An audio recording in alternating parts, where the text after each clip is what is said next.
Good day to you. I want to do another talk on why every dad and mom have to be trained to be a life coach. Not a certified life coach, but at least life coach enough to get your son and daughter through age 12, 14, 17, 24. So at 14, passing 13, all brain communications, neuronal connections get edited to 50%.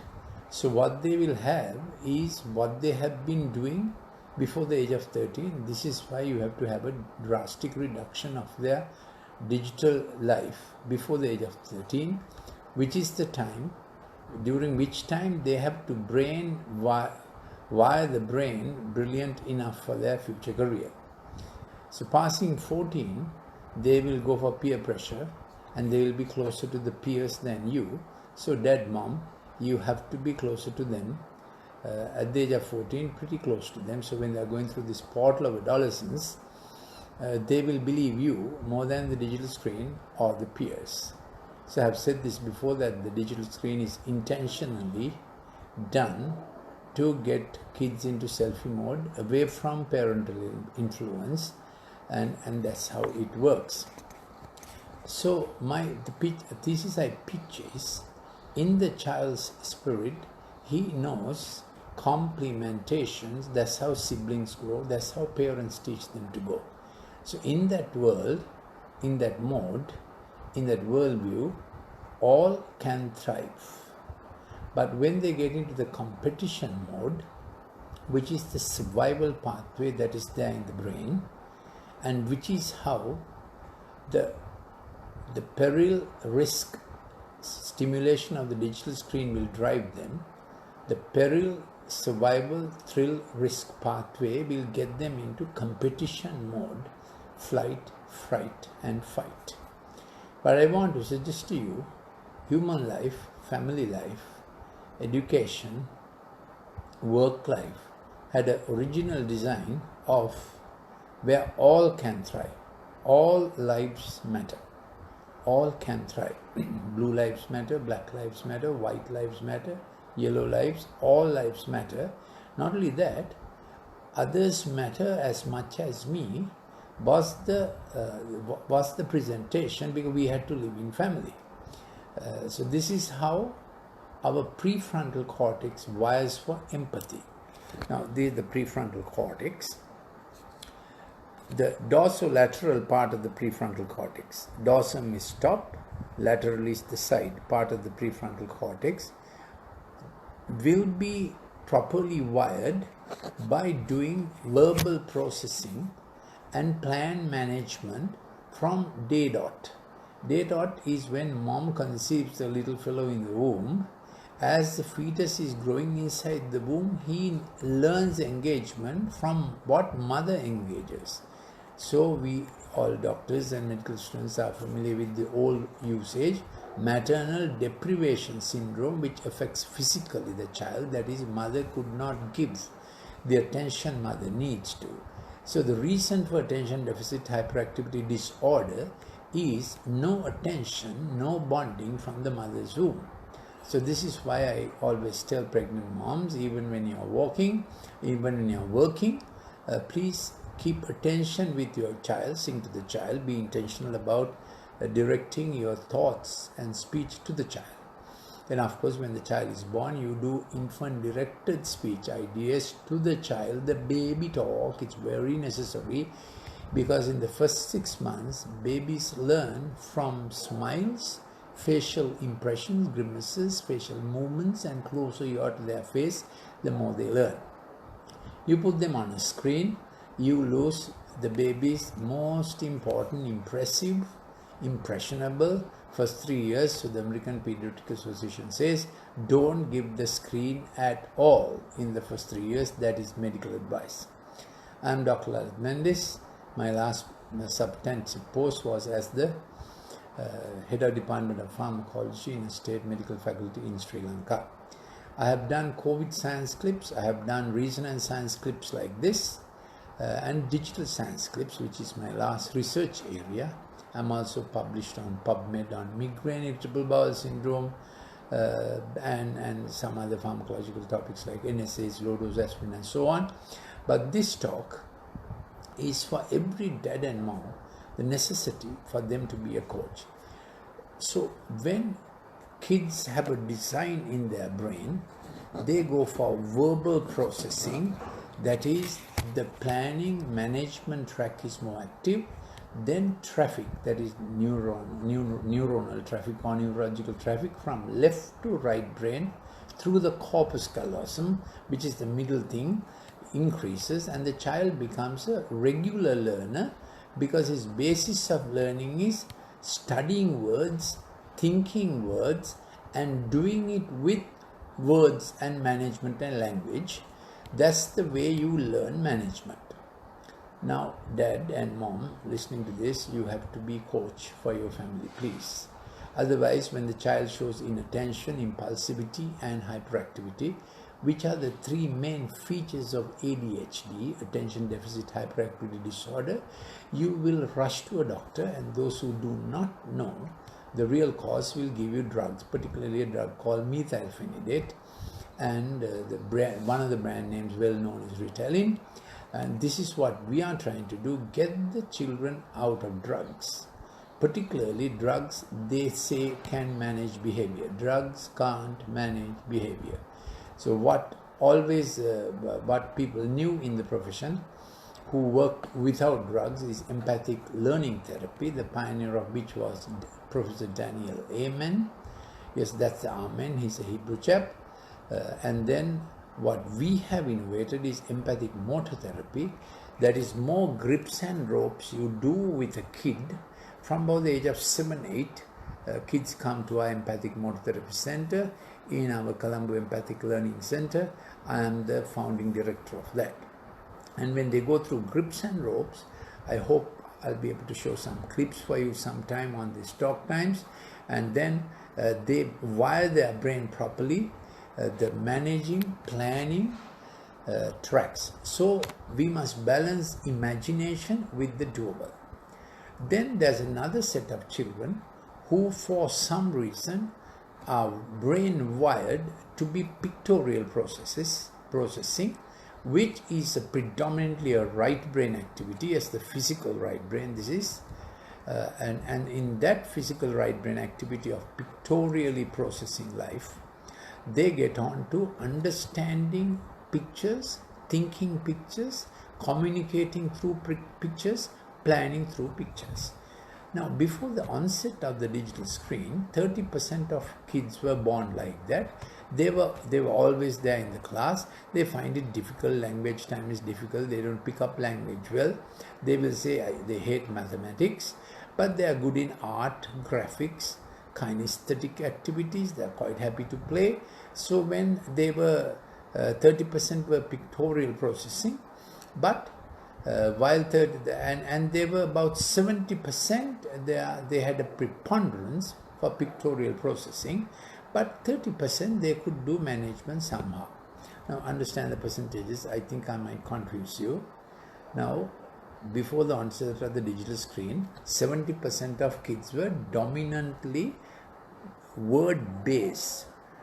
They were word thinkers, word processing, managing, planning, and that is greatly helped by building blocks and all the activities, the analog activities, including the analog clock, which is very important for brain development, and drawing and crayons and all that. Then the non-digital toys as we were used to. So they were the 70% who were word processing kids, regular class learners. Before the digital screen also, there was 30% who were pictorial processors. They preferred to learn from pictures. So, however, every child, so those who were word processing, they were able to do dominantly word processing, but they also had a pictorial side. They could appreciate pictures, they could draw art somewhat, and they could handle pictures as well. Similarly, even the pictorial processing child had a possibility or a certain ability to learn the language and word processing to some extent. What the digital screen did was two things. The word processing child's word processing ability was dumbed down, and the percentage of those who were now pictorial processing increased. By the age of 4 or 5, they go to class, they can't handle the chair and the desk and the verbal processing going on the whiteboard or the blackboard. Did you understand that? So the digital screen pushed kids to be pictorial processors. And then those who were naturally from mom's womb were pictorial processing, they were really revved up, and they hate languages. They have speech problems, they have language problems, because they have been so much on the digital screen. So medical advice is, under the age of 3, please don't give any kind of screen. Cut down drastically on your home TV time. Now I am trying to make this clip very teenage friendly, so I have to be very nice uncle, giving advice on the side of the child also. That is my attempt tonight, so that you can sit with your kid and go through what I am saying. So what I have said so far, forgive me for pedagogy, that is repetition, teaching you like a child, but pedagogy is an important principle of teaching so that you get it. There was originally 70% verbal processing, 30% pictorial processing. That was okay, because each side had a modicum or a certain ability to. Pictorial people could handle languages, verbal processing people could handle pictures, so there was a happy balance. But when the digital screen came, two things happened. More was shifted to pictorial processing, so the classroom with verbal processing became an enormous problem. And then the verbal processing skills were dumbed down, handwriting was dumbed down, language skills were dumbed down, and the pictorial children were far too revved up into kinesthesia and into acoustics and visuals by the screen, and of course the audio input of the screen. That is the problem. Now very quickly, the pictorial processing child likes graphics and imagination. They like celebration, they like fashion, hospitality, they like media, they like advertising, but they don't like calibration. So I want to posit it that life must have celebration plus calibration. What is calibration? Measurable responses, even smart goals. You have to set them up from day dot. When I say day dot, from about the age of 3, building blocks, their own working desk. Work on it, darling, and you have 25 minutes for these 2 toys to work with. Before that, they may be in a enclosed playpen, but after 8 months, 10 months, you must not keep them on the playpen. They must be able to freely walk about, crawl about in an area of about, let's say, 100 square meters. So any drawing room supplies that, and you just enclose it with sofas and tables and overturned chairs, and so that they go to the boundary they have been allowed, and they try to climb. Their muscles get better, and they understand regulated thrill and regulated next step and stretch, and dad must be completely involved in all this as the coach who gives the child the next step and the next stretch, having established the boundary and maintained the boundary. And mother is the coach who makes the child sufficient and competent in the things within the boundary. Father, dad gives confidence to face the world outside the boundary.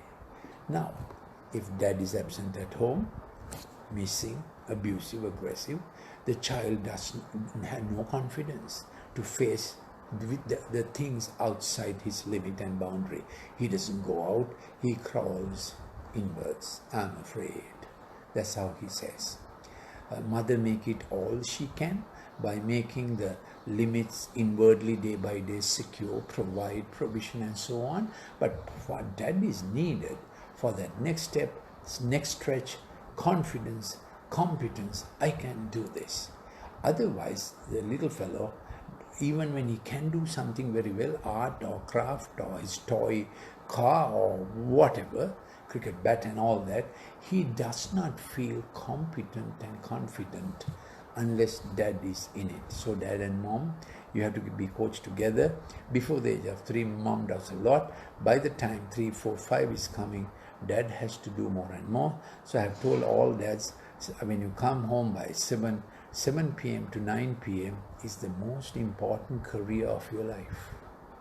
Giving the future for your son and daughter. Corporate will carry on without you.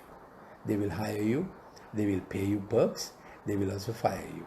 But your son and daughter cannot have anyone to fire because you are dad, you are mom, and you have to be there for them. Please, at 7 p.m., I plead for 2 hours, but at least 1 hour, you must be there fully for your son and daughter. Please, the greatest news can wait, cricket news or political news, whatever it is can wait, at least for 1 hour.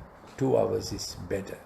To get the son and daughter into that stretch, step up, confidence, competent, because dad did it. So I return to this issue of calibration and celebration. The verbal processing kid learns calibration early with initiation, navigation, successful and conclusion, and reward. So young people, you must know that even at the age of 5, when you initiate something, let's say a Lego set, Lego is better than the digital screen, but the mechano set, which you also have erector, mechano set, different sets where you do the screw drive you do clockwise, and spanner you do anti-clockwise, and both hands are being used. That makes brain brilliant. Of course, Lego they can do on their own, but the mechano set needs an adult. So parents, you have to calculate the cost. Lego is okay, better than the screen. But if you sit with them for half an hour every day, every other day, do mechano set, erector or constructor, you know what I mean, those things, they are available in Sri Lanka. If you do that with them, their brain tracks get ready for a brilliant career. So my slogan, no one is born brilliant, you have to train brilliant. They may have the IQ of becoming brilliant, but you have to train brilliant. So I have a book called Parenting in a Digital Age, Train Brilliant. So that is calibration. Now I told you the pictorially processing child, that is the child whose kinesthetic, acoustic, visual, functional tracks are more wired up or more revved up. Now that child finds language not easy, in fact does not like language. So they like the fantastic, the imaginative. Imagination comes from the temporal lobe. So the digital screen really revs up the temporal lobe too much in 2 ways. One, temporal lobe overstimulated because of the digital screen, does deja vu. What is deja vu? What they did in the past hour, 2 hours, last night before sleep, it immediately comes up in the morning and they want to do the same thing again and again. So you are making a digital addict. So my recommendation is not more than 25 minutes on the screen with fast and furious screen stuff, fast digital games and fast cartoons. Now this does not apply to Microsoft Word or Excel sheets or PowerPoint, though it will. They also have a tool when you use the pixel screen. So I have told many times, please use a regular laptop or desktop for their Zoom studies and for their other studies. And if you're a corporate guy, after 6 p.m. at least, better not use a smart laptop if you can. Now they have, of course, night mode laptop, but the problem with what the market does, when the market creates a problem and market provides a solution, you have to wait and see whether it really works. So when you have virus guards and computer viruses made, and then we wonder who makes the viruses. Quite similar to the COVID virus, who made it? Maybe the fellows who have a solution for viruses. So, it happened in computer, it happened in the real virology world also. But today we are not on the subject of COVID virus. On the COVID thing, the vaccines, today a professor is commenting, Harvard has been quite good on this, John Hopkins have been quite good on it, those two universities have been reasonably reliable. Particularly the Harvard professor of epidemiology has been quite outspoken about this thing of the animus and the criminalization of hydroxychloroquine. So over the last 15 to 20 years, they criminalized the drugs that can't earn profit, and they decriminalized the drugs in spite of having a lot of side effects like the statins to make profit. You got the point? So simple drugs like hydroxychloroquine get sort of dashed about, but some other drugs like piroxicam for pain, which has a lot of side effects, got promoted in spite of the side effects. So obviously prescribers have benefit in prescribing. That's a sad part of medicine. I was on the SLM Ethics Committee that drew up the Patients' Right Charter. However, our mother association said, don't call it Patient Rights Charter, call it Health Right Charter. It is available. It's a good document. So we are looking at calibration. So the child who's into celebration, which means their kinesthetic, acoustic, visual is revved up, the right brain pictorial processing is very active, musically active, kinesthetically active, then there's no limit to their imagination. So they have the deja vu, the last thing happening on them. Then they have the jama vu, that they are projecting into the future all the time. Fantastic, but not doable. Now we all have imagination, and that imagination is, some call it the gift of speculation, some call it the gift of prophecy, which means you see things others don't see, you hear things others don't hear, you feel things others don't feel. Even you look at a tree, even if you look at a sunset, you understand the artist. He sees what others don't see. Then music comes. Where does it come from? Those who compose music, they hear a little sound and then music gets composed. So that is imaginative, speculative, futuristic. So actuaries, investments, those people who see the trends that will make a market, it's useful in the marketplace. It's useful in medicine and research. Who are researchers? Those who see beyond what others saw. So all the 20th century pioneers who got Alexander Fleming, who got penicillin, Louis Pasteur, who got pasteurization, all of them, Lord Kelvin, who got the absolute thermometer, Michael Faraday, who got the laws of electricity, all of them were God-believing people, because before Darwin, there was no conflict with God and science. They were all God-believing people. In fact, they thought God helped them to discover that which was helpful to mankind. In fact, they thought science is predictable. If not predictable, it can't be mathematical. If science is predictable, someone gave laws. So they felt they were discovering a designer's law when they moved into practical science, profitable meaning useful for mankind science. That ceased around about 1950, 55, 1960. Few good drugs like amoxicillin came around after that, and from about 1990, a lot of medical and pharmaceutical research is extremely profit-centered. So it has become by the pharmaceuticals, for the pharmaceuticals, through the pharmaceuticals. You know what applies for democracy. But that's not our topic today. I'm talking about the imaginative child who likes graphics, and child who likes to imagine and do. You have to get back calibration to them. You have to install calibration. So they are into media, they must have a time frame. You have to say, now this is not only about child, your employee, or it may be your son or daughter, whomever you're handling, you're responsible for their future track. Okay, got it? So the chap, it may be adult, it may be your own progeny, but you're handling this person who is in the imaginative mode, pictorially processive, and he's into fantastic. Now, if he does the digital screen, he'll get far too fantastic. He'll have more Jamavu than he can do. What is Jamavu? Future thinking. He's keep it, that is possible, that is possible, that is possible. And he's all lost in possibilities. Potential is not achieved. So if you draw on a graph, possibilities on the x-axis and potential on the y-axis, when possibilities are increasing, potential will come down. Did you understand that mathematical expression? Potential is inversely proportionate to possibilities. So give them limited possibilities. So when age 3, few toys, not more than 2 for a half an hour.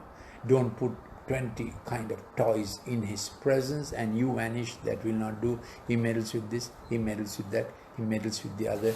That's not the way to develop the brain. So when he's 40, he must strictly get on to the O-level, which will have 9 subjects in Sri Lanka, of course. And then after A-level, he must definitely get on to the course that will make the, he must get on to the curriculum that will make the career. So I do a lot of coaching on this, lectures and talks on this.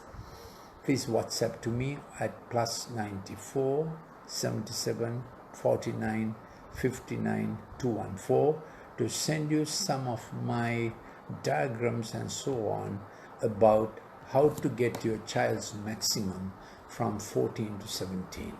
Till 14, it may go this way and that way. Main thing you must watch till 14 is no digital screen too much. How much is too much? At any time, more than 25 minutes is too much. Any unnecessary digital screen, fast games after 6 p.m. is too much. Taking the digital gadget and going to the bedroom is too much. Now parents, you are getting scared, isn't it? Now kids, I must tell you, in all boarding schools in the UK, they do not permit the kid to have the digital gadget in the bedroom, in the dormitory. This is UK, modern, liberal UK. So you must please understand. Even some very high-end schools in UK, private schools, and in Australia, they are doing away with the digital screen for learning because they find it is counterproductive. I have done a lot of talks on that. You need to get one of my other clips and see. Basically, the pixel screen interferes with collation. That is, while studying, you have to connect the substance, you have to get the details in summary form. Brain has to do that. Pixel screen works against it, just the pixel screen. Then you have to have connections. While studying this, your brain connects, that section had that, that section had that, and next one is this, connection goes off. Then digital screen affects your recall. The learning process is not sit down, do something for 45 minutes and forget about it. No. There's an inward ongoing recall, and recall comes from serotonin. I have done this before. Dopamine works for 45 minutes. This is the default mode network, and serotonin works for 15 minutes. Serotonin works for check back. So this goes on. You are mulling, ruminating, you are munching. Your brain is what you studied. If you are not pixel disturbed, if you are not screen disturbed, your brain is munching all the time. So that is called recall. Then of course reproduction at exam time or any other time, you have to reproduce. So the 2 C's and the 2 R's, the collation and the connection, recall and the reproduction, that forms study memory. So brain is a bit like the computer. You have studied in your RAM memory and then random access memory, and then it is during sleep or during deep thinking times while you're awake that your studies get stored in the places where it will last for forever or till it is dispensed with and more things have to come. Did you understand? Till what you studied is executed, it has to be stored in deep memory. That happens during sleep or when you have deep thinking, reflective times. All this is completely interfered by the digital screen and by music in your ear. It's called the Mozart effect. When there's music in your music plays on the temporal lobe, and study and memory, study patterns and memory goes on the prefrontal cortex. It has 4 different areas. I'll tell you about it. And if you are music eared, you will tell dad and mom, I can study better when I can sit and study better when I have my earphones and listening to music. No son, no daughter, you are sitting in one place better. You are not studying. Research has proved what you studied with music in your ear, you have to pull out with music in the exam hall. That's what happens. Besides that, your collation connection, recall reproduction goes off. But if you listen to classical music with lyrics and play music when you are not studying, that makes brain brilliant. One of the things that makes brain really brilliant is playing an instrument. String instruments are better than keyboards, but both are okay. And flute is very good because the mouth is moving, and more stimulation, rhythmic stimulation of the mouth with the brain thinking is the way the brain made brilliant. So prefrontal cortex on this side, dorsal, top lateral side, is for empathic networks. Then prefrontal cortex on the right side in the bottom is for really for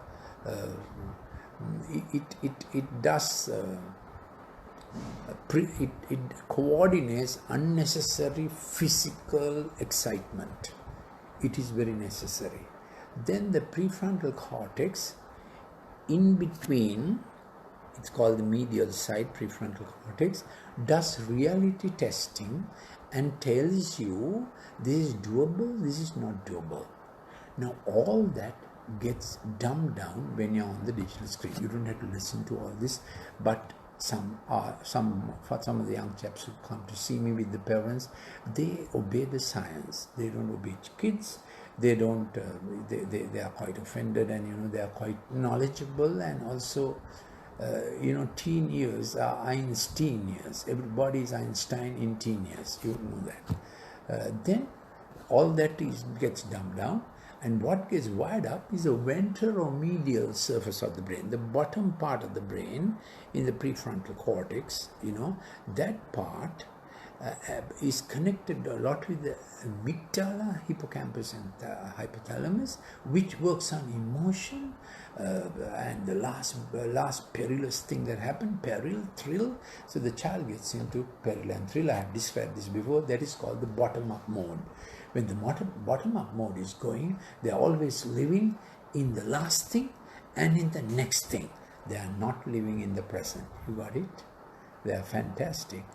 You have to get them back to calibration, which is top-down regulation. So my talk today was largely on calibration and celebration. So when you're on that bottom-up thing, you're uproarious about everything. If it's protest, rage, fight, you're in it. If it's music, happy dancing, you're in it. If it's pain and depression, you go there also. So it's a wild, swinging place. We have to help our kids not to go there. And of course, the kind of music they listen to will push them there. So, one more thing before I finish today. I started by saying the calibration mode is helping us to adopt the philosophy that all can thrive. So this can be also called the blessing mode, to be fruitful, multiply, fill what you have. So you bear fruit, engineer, doctor, studying, music, whatever it is, you bear fruit. You are very conscious about bearing fruit, doing your practice, getting it right if you are in music, or in your sports, of course, doing your practice and getting it right. And if you are in mathematics, if you are in biology, doing it and getting it right is the practice mode. That is very important. Initiation, navigation, successful end conclusion. The reward comes from what you have done. So we have to help. So the people who are in the verbal processing mode are okay for testing. But those who are in the imaginative pictorial processing mode hate tests. Now, you may say Sri Lankan curricular system has too many tests. Maybe. British curricular system, US curricular system, Finland curricular system, I am told, has hardly any tests. But that will work against the pictorial child.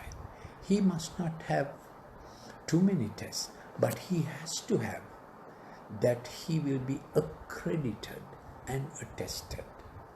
Accrediting involves a test process, make it as child-friendly as possible, but he has to know, I got 40% right, I got 60% wrong, and that is nothing. Let's put it in this language.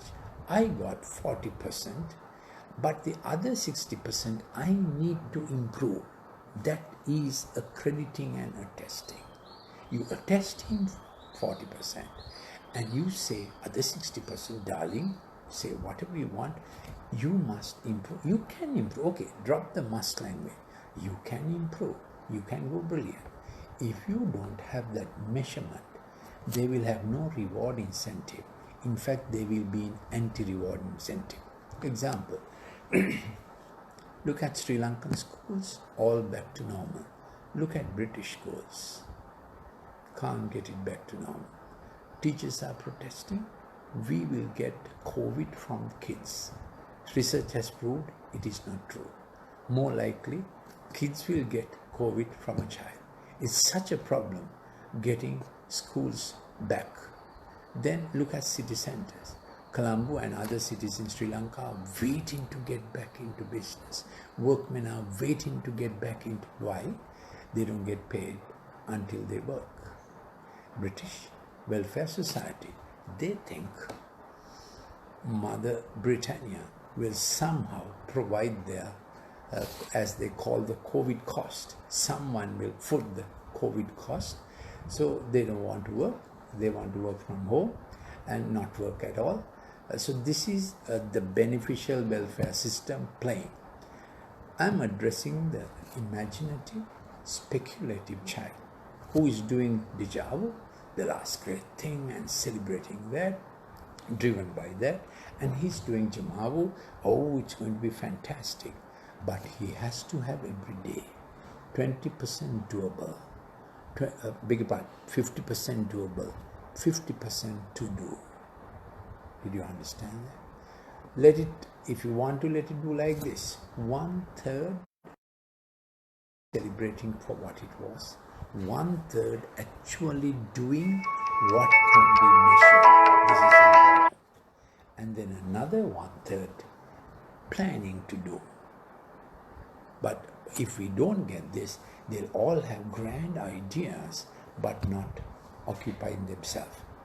I think I have got through most of it. So let me explain this. The blessed mode, thrive all, you are fruitful, you are multiplying, and you are filling what God has given to fill you, not what other person has, and that person is not responsible to fill and fulfill you. You are responsible by your fruitfulness and your multiplication to fulfill. Then you steward out of your experience others even to do better than yourself by thrive all. Every coach knows there may be a cricketer famous than you.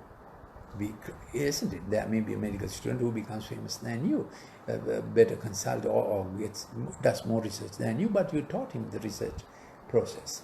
So this is very important. It's a thrive all God design.